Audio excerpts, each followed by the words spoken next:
Сәлем баршаңызға. Бүгін мен фигозиді қалай жасау керек екенін көрсетемін. Ол үшін ұнға дрожж және тұзды салып, жылы суға қамыр егеміз. Қамырымыз жұмсақ болу керек.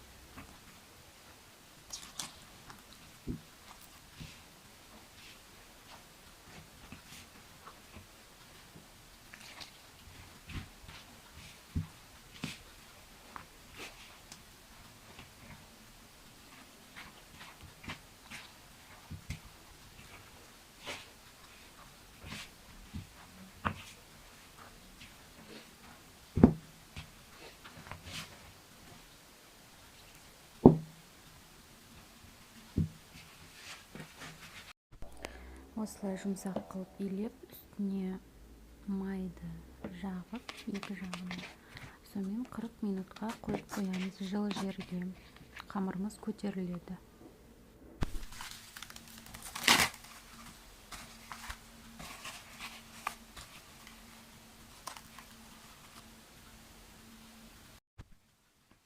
Қамырымыз көтерілгенше ішіне салатын салмамызды дайындаймыз. Ол үшін фарш аламыз. Оған сәбізді, капустаны, картошка, пияз, чеснок турап жіберсеңіз де болады. Барлығын осылай кубиктап тураймыз.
Осылай тұзды, бұрышты салып, араластырып, одан кейін сұйық май қосып жіберуге болады.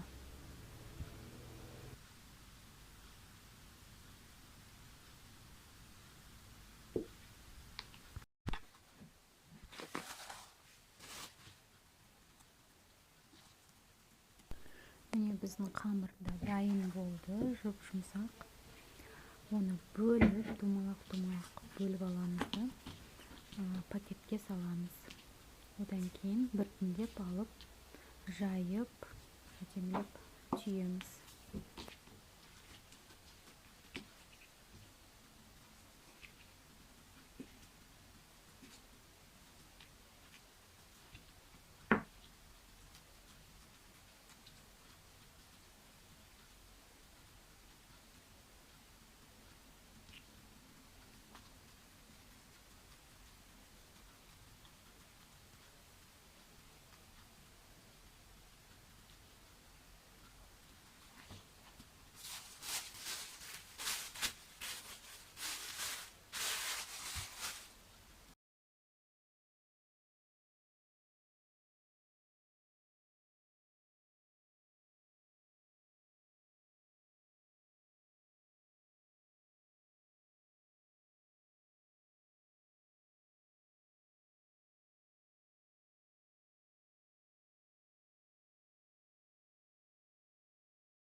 Міне осылай пигодидің бәрін бүгіп аламыз да мантоваркамызды майлап 45 минут пісіреміз. Міне пигодилар дайын болды. Егер осы рецепт сіздерге ұнаса, комментарий жазып, менің каналыма тіркеліп, лайк басып қойыңыздар. Рахмет, ас болсын.